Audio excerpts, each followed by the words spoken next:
T-Mobile, Pat, both of us are T-Mobile users, so I will put that out up front.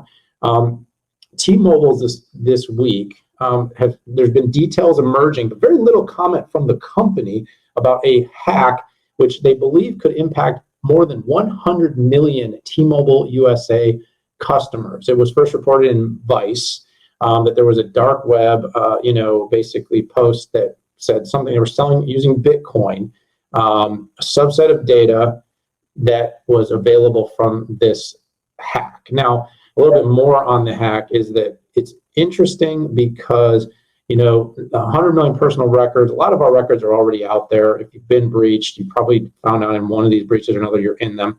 36 million, they're saying unique personal records. What's in this hack? You have phone numbers, physical addresses, IMEI numbers, which means they can identify your device, driver's license information, and social security numbers. Why is this crazy, and why am I just stunned that T-Mobile hasn't said more and isn't doing more in terms of the PR on this side of things? Well, when you have this kind of data, look, you can probably aggregate all those different pieces of data about somebody across the web if you just search because of what's out there and available.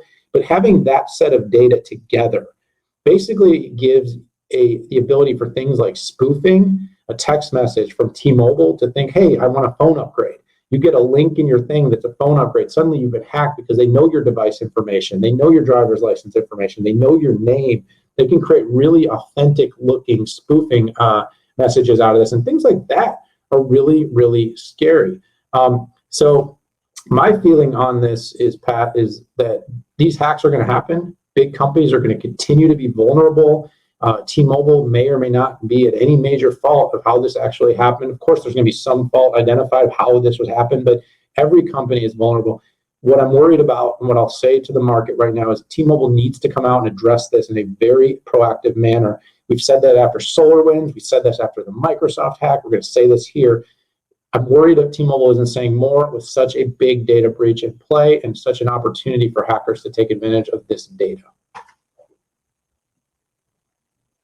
T-Mobile is, I would say, one of the most consumer-savvy companies out there in terms of their relationship with them. And while the company hasn't told me this, I've interacted with them enough just to know that if they knew what was wrong, and if they knew what would happen, and they knew the full ramifications of it, they would be talking about it. So my belief is that they just don't know, they don't have all the details. And it's those types of details that are don't say something unless you actually know it's true. It's kind of like the Taliban won't take over Kabul, right?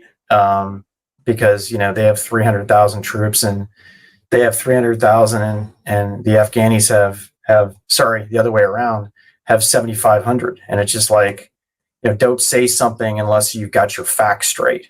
So I'm kind of thinking it's one of those types of things. But over time, if you don't have your facts together, it engenders a lack of trust because you're not talking and you can't figure out what happened. Yeah, absolutely, Pat. And like I said, it's quick. You made a great point. They get consumers, but I feel like they're missing something here. We'll see. I'm sure there's meetings going on all day long. I'm sure they're talking about it. It's not like they're just business as usual. Stunningly, I watched the stock price barely move. I remember when SolarWinds and some of these other hacks happened. But T-Mobile's a big established company. It's very conservative. It moves at a much more telecom than a tech rate, and it tends to be a little less affected by this kind of news, both on the up and the downside.